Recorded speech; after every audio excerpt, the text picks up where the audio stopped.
আৰু কিমানে আহি আশীৰ্বাদ পাইছে আপোনালোকে হাতবিলাক দেখাব।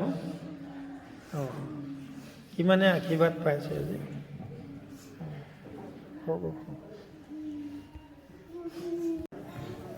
আহক।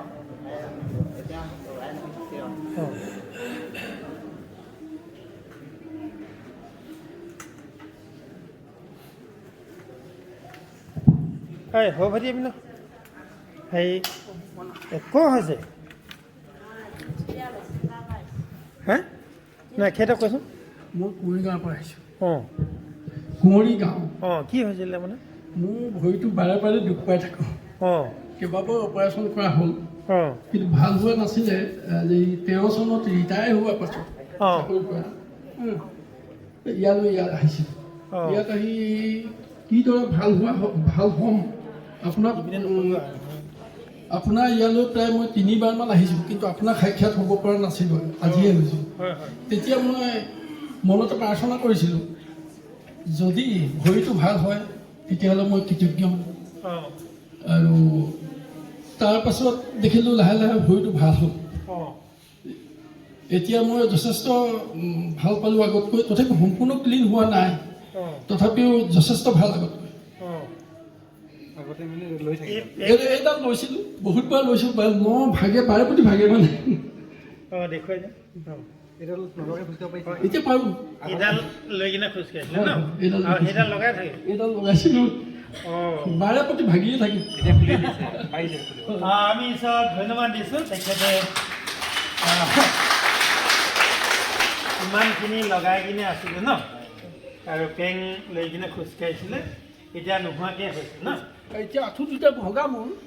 এতিয়া আৰু বোধহয় দেখিলে গম পাব। এতিয়াও এই আপোনাৰ প্ৰভু কৃপাতে ঘিলাটো ভগা যদিও কিন্তু ঘিলাটো ভগা হয়, কিন্তু অপাৰেশ্যন কৰিব কৈছিলে ডাক্তৰে, পৰা নাই, এইভাগে চলি আছে। আমি দেউতাক ধন্যবাদ দিছোঁ। তেখেতে দেখিলে বিশ্বাসটো কেনেকুৱা। আপোনালোকেও তেনেকৈ বিশ্বাস কৰিব, তেতিয়া আপোনালোককো ঈশ্বৰে আশীৰ্বাদ দিব। কিমান বছৰৰ পৰা হৈ আছিলে? মোৰ এনেকৈতো প্ৰায় আপোনাৰ 80 চনৰ আগৰ পৰা এই বেমাৰ আৰম্ভ হৈছিলে। ভৰিটোৰ পাছত মানে সিটো ভাগিয়ে থাকে। মই প্ৰথমতে ডিফেন্সত চাকৰি কৰিছিলোঁ, তেতিয়াই পৰি ভৰিটো ভাগিছিলে। সেইটোৱে মানে দৰৱ জাতি বহুত লগোৱা হ'ল, যাদু মন্ত্ৰ কৰিছে বুলি। পাছত দেখিছোঁ ৰিটায়াৰ হৈ অহাৰ পাছত আকৌ মানে এক্সিডেণ্ট হৈ ভাগিলে। তাৰপাছত অলপ দিন থাকিলোঁ, আকৌ ডকাইতে মাৰি ভাঙিলে। আকৌ নিধি ছাৰ্ভিচ কৰিলোঁ মই বেংকত। তেতিয়া ৰাতি অহা যোৱা কৰোঁতে ডকাইতে পালে, তেতিয়া ভাঙিলে। ঠিক তেনেকৈ ধৰণে মানে লাষ্ট আকৌ ৰিটায়াৰ হ'ব, বেংকৰ পৰা ৰিটায়াৰ সময়ত মানে বাইকৰ পৰা পৰি ভাগিলে। মানে দুইটা আঁঠু আপোনাৰ এই ঘিলা দুইটা চিলোৱা হয়, কিন্তু এতিয়া সেই চলি আছে। আমি ঈশ্বৰক ধন্যবাদ দিছোঁ। ঈশ্বৰে যেনেকৈ কৈছে মই যাক ভাল পাম তেওঁক শাস্তি দিম কৈছে। সেইকাৰণে বাইবেলত কৈছে মই বেমাৰ দিব পাৰোঁ, সুস্থ কৰিব পাৰোঁ, ওখ কৰিব পাৰোঁ, চাপৰ কৰিব পাৰোঁ, ধনী কৰিব পাৰোঁ, দুখীয়া কৰিব পাৰোঁ। সেয়েহে আমি এয়া জীৱন্ত সাক্ষ্য হৈ তেখেতৰ ইমানবিলাক হৈও আজি ঈশ্বৰে তেওঁক পেং নোলোৱাকৈ আকৌ চলাই নিছে। হ'ব